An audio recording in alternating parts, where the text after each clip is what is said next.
Hey guys, it's me cyoubx, and this is the GAN 11M Pro. This is GAN's newest flagship, obviously, and at this point, a lot of people have already reviewed this cube. Yet, for some reason, a lot of you are still requesting me, someone who's very slow at cubing, to review this puzzle. So I guess I will, kind of. This isn't going to be a typical review or a full review like other people have done, because there's actually something more meta about this cube that I want to talk about.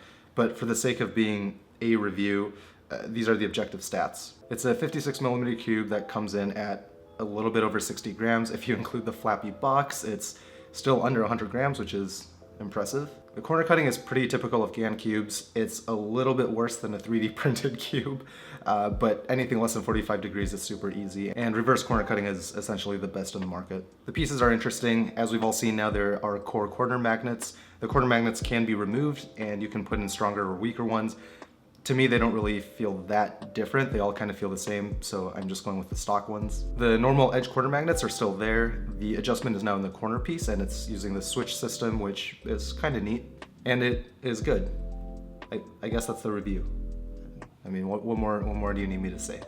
No, in all seriousness, there are sort of two things I want to say about this cube. The first is the corner core magnets and how it makes the cube feel compared to the XS or the GAN X even. I made a video about this a long time ago where I modified a Yushin Little Magic to have corner core magnets, and my thoughts back then still transfer to this cube. It essentially smoothens out the clickiness that the magnets in the edges and the corners provide.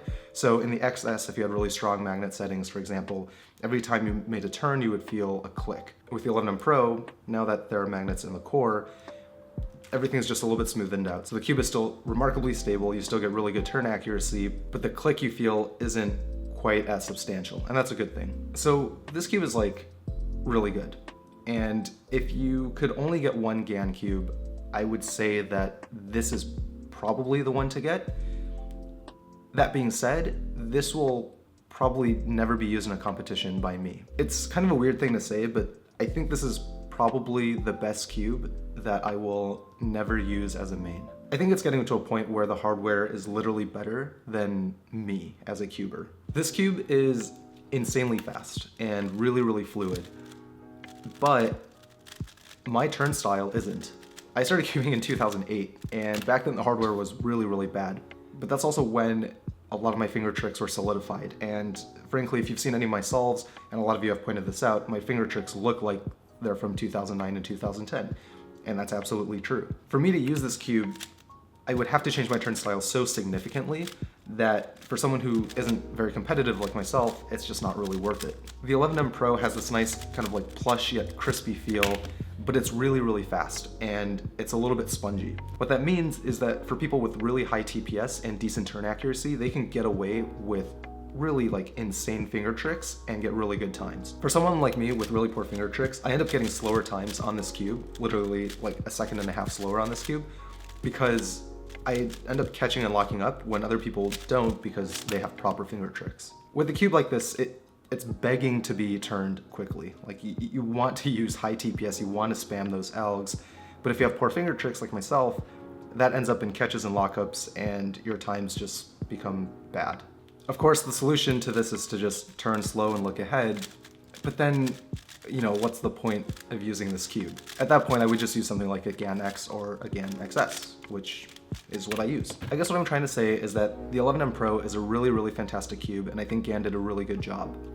That being said, you have to be really honest with who you are as a cuber if you're looking to buy this cube, or really any cube. Obviously, if you have the money and you want this cube, then go ahead and buy it. You're not going to be disappointed.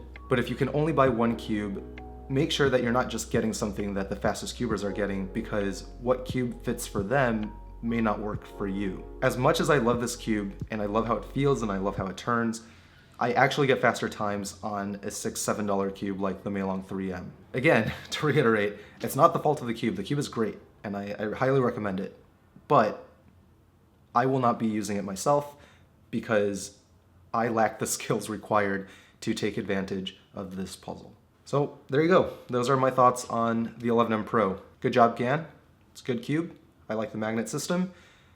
But yeah, I can't use it because I suck. If you guys have any questions about this cube or how I feel about it, just leave questions in the comments. I'll try to reply to them. If you are interested in buying this, make sure you use my discount code cyoubx at the cubicle for 5% off. It helps out the channel a ton. Other than that, thanks for watching, and until next time, toodles.